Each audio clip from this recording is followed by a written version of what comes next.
So the Prime Minister of Iraq has finally resigned. This is not too surprising, considering that there's been a protest movement in that country that I've been talking about since October, and the protests and the rioting have only escalated. The government's been trying to take a pretty heavy hand in crushing them. They are allowing them to continue. They're not banning the protests at all, but they're using live ammo on the rioters and things like that when people get too out of hand. So it has been pretty bloody. There's been lots and lots of people dying.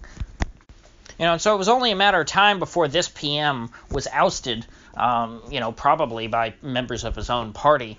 It's not like this particular guy has any kind of personality cult. He's just more of a placeholder for his folks, from what I understand. So his name is Adil Abdul-Mahdi, and apparently he's been in office for just over a year, I think. He's not too entrenched. They could probably pretty easily replace him with just another premier from the same party. And so my guess is that the Iraqi government is hoping that maybe he'll be a bit of a sacrificial lamb that might satiate the protesters' thirst for blood a little bit.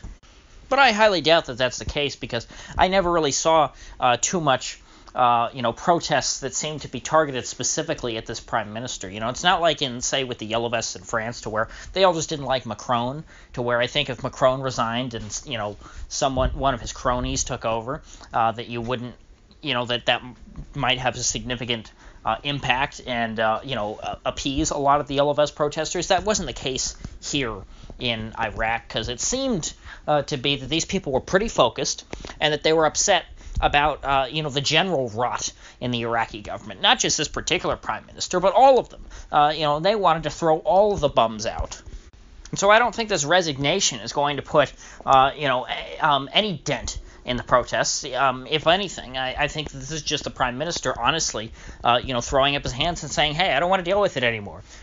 I've tried to do things my way, didn't work out, and let's let somebody else have this headache. Why should I have to deal with it?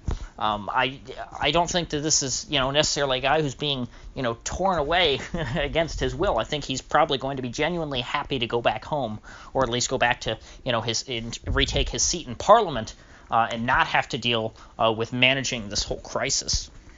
Now, interestingly enough, Abdul-Mahdi, he cited specifically the Grand Ayatollah Ali al-Sistani as one of his big motivations for resigning, because Sistani has been pretty sympathetic to the protesters. He's been encouraging the Iraqi government since the beginning, really, to try and make peace with these people and to not try and crush this. Well, it's not really a revolt yet, but to crush this movement and all the riots and things like that, because Sistani probably recognized that, hey, these people have some legitimate grievances, so you should probably try and deal with them. And so, an Ayatollah, for people who aren't familiar, that's not just like the guy in Iran. There's, Shia Ayatollahs in other countries too, at least in Iraq. I don't know of Ayatollahs in other places, but I'm sure they exist. But they're kind of like an archbishop. You could think of it like that. I mean, they're not quite the Pope, or like the, they're kind of, or in the Orthodox, church, they're kind of like a patriarch. They're just a major religious leader in a region. And so Sistani is pretty much the head of Shia Islam in Iraq. So what he says has a lot of impact on people, and especially considering that, this is a Shiite-led government, and that the protesters are largely Shiites themselves, which is quite interesting. This is so him putting pressure on the government, I'm sure, has been having an impact. And of course, that would have put him at odds in the past few weeks with, the Shiite government in Iran, which has been pressuring the government of Iraq to take a hard line against these protesters. And of course, the Iranian government does include, Ayatollah Khamenei, which is, the Iranian counterpart to Sistani. So it'd be kind of interesting that those two guys seem to be on different pages. Of course, it could be perhaps that Khamenei was not involved so directly in this policy of the government, and that this was more the elected government of Iran taking this hard stance. I don't really know that much about internal Iranian politics to be able to make that call, but it's something interesting to point out nonetheless. Now, Mahdi, despite, he's been taking, sort of Iran's advice now for the last few weeks and not Sistani's. He hasn't really compromised at all with the protesters. He's been, trying to be very heavy-handed. And that really hadn't done much good. And, in fact, it did, it seemed to do a lot of bad a couple nights ago when the protesters finally got fed up and burned the Iranian consulate in Najaf. And this was sort of a sign of their frustration with the influence of Iran in Iraq.